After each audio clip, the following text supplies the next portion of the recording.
আমরা দুনিয়াতে ফুল দেখলে আমাদের মন ভরে যায়, আকাশ দেখলে আমাদের মন ভরে যায়, রং বেরঙের পাখি দেখলে আমাদের মন ভরে যায়, সমুদ্রের ঢেউ দেখলে আমাদের মন ভরে যায়, বাতাসে আওয়াজ শুনলে আমাদের মন ভরে যায়, বৃষ্টি দেখলে আমাদের মন ভরে যায়, পাহাড় দেখলে মন ভরে যায়, সবুজে ভরা পৃথিবী দেখলে মন ভরে যায়।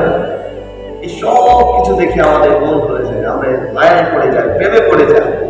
কিন্তু আমরা কখনো এটা চিন্তা করি না যে এইগুলো যে সৃষ্টি করল, সেই সৃষ্টিকর্তা কত সুন্দর, তাকে দেখলে আমার মন কেমন ভরা ভরবে, আমরা এটা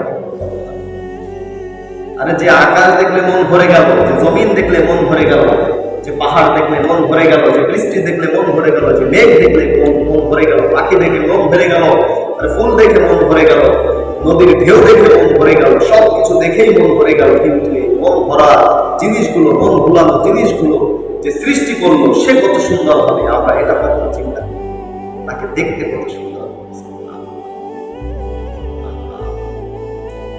কিসের মায়ায় পড়ে গেল, কিসের প্রেমে পড়ে গেল?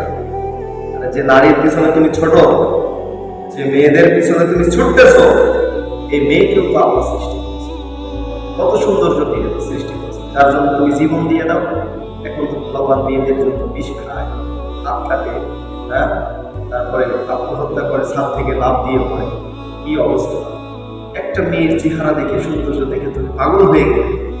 এই মেয়েকে যে সৃষ্টি করলো, এই সৌন্দর্যের সৃষ্টি করলো, এই সৃষ্টিকর্তাটা কত সুন্দর হবে, তার প্রেমে তুমি পাগল হলে না, তার প্রেমে পাগল হলে তুমি পাগল হলে, যে তোমাকে ওই সৃষ্টিকর্তার প্রেম থেকে ভুলিয়ে রাখবে, তার প্রেমে পাগল হবে। কত বড় হতভাগা হয়ে গেল। ওই মালিকের প্রেমে পড়ো, ওই মনিবের প্রেমে পড়ো, যে মনিব সৃষ্টিকে খুব নিখুঁত ভাবে, সুন্দর ভাবে সৃষ্টি করে আমাদের সামনে আর প্রেমে পড়ো, দেখবে জীবন সুন্দর হয়ে যাবে, জীবন সুন্দর হয়ে যাবে। যেটার প্রেমে দৌড়াচ্ছ, এটা জীবন ধ্বংস করেছে, তোমাকে ধ্বংস করবে, তোমার চোদ্দ গোষ্ঠী ধরে ধ্বংস করবে, তোমার জাতিকে ধ্বংস করবে। দুনিয়া হেলা খেলার জন্য নয়, এ দুনিয়া হেলা খেলার জন্য আমাদেরকে পাঠানো হয় না। দুনিয়া পরীক্ষার হয়, যা ইচ্ছা তা করার তোমার অধিকার আছে, তুমি করতে পারো, তোমাকে সে শক্তি সামর্থ্য তোমাকে দিয়ে দিয়েছে। কিন্তু প্রত্যেকটা জিনিসের রেজাল্ট আছে, প্রত্যেকটা পরীক্ষার রেজাল্ট থাকে। দুনিয়াতে তুমি যা করবা না, এটা রেজাল্ট তুমি পাবা, পরীক্ষার ফলাফল তুমি পাবা, সে সময়টা আসলেই তুমি পাবা, তখন তুমি আফসোস করবে কাজ।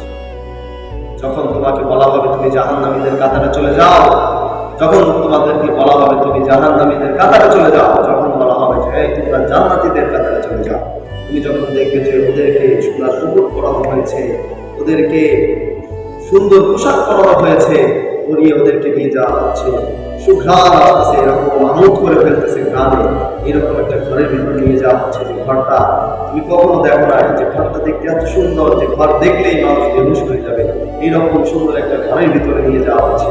আর তোমাকে শিকল বেঁধে, আগুন দেওয়া শিকল বেঁধে টেনে হিসড়ে জাহান্নামের দিকে ঠেলে নিয়ে যাওয়া হচ্ছে, টেনে হিসড়ে জাহান্নামের ভিতরে ঠেলে নিয়ে যাওয়া হচ্ছে, যেখান থেকে দুর্গন্ধ আসতেছে, যেখান থেকে সাপ বিচ্ছু হুঙ্কার আসতেছে।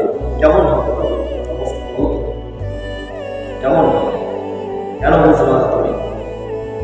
কেন জাহান্নামের ভয়াবহতা নিজের অন্তরের ভিতরে তুমি বুঝলা না? কেন তুমি হারিয়ে গেলে? এই পথ থেকে ফিরে আসো, ছেড়ে দাও আজ থেকে মোবাইলের নেশা, ছেড়ে দাও আজ থেকে নারীর নেশা, ছেড়ে দাও আজ থেকে বাজকের নেশা, ছেড়ে দাও আজ থেকে টিভি সিডি নাটক সিনেমা গান বাজনার নেশা, ছেড়ে দাও বন্ধুদের সাথে অবৈধ আড্ডার নেশা, ছেড়ে দাও আজ থেকে মদ গাঁজা ইয়াবা ফেন্সিডিন যা কিছু আছে সব কিছুর নেশা, ছেড়ে দাও আজ থেকে তুমি জুয়ার নেশা। তুমি আজ থেকে আল্লাহর নেশায় পাগল হয়ে যাও, আল্লাহর নেশায় বেরিয়ে যাও, আল্লাহর নেশায় তুমি মেতে যাও। আল্লাহ তোমাকে পরকাল সুন্দর করে দেবে, দুনিয়াও সুন্দর।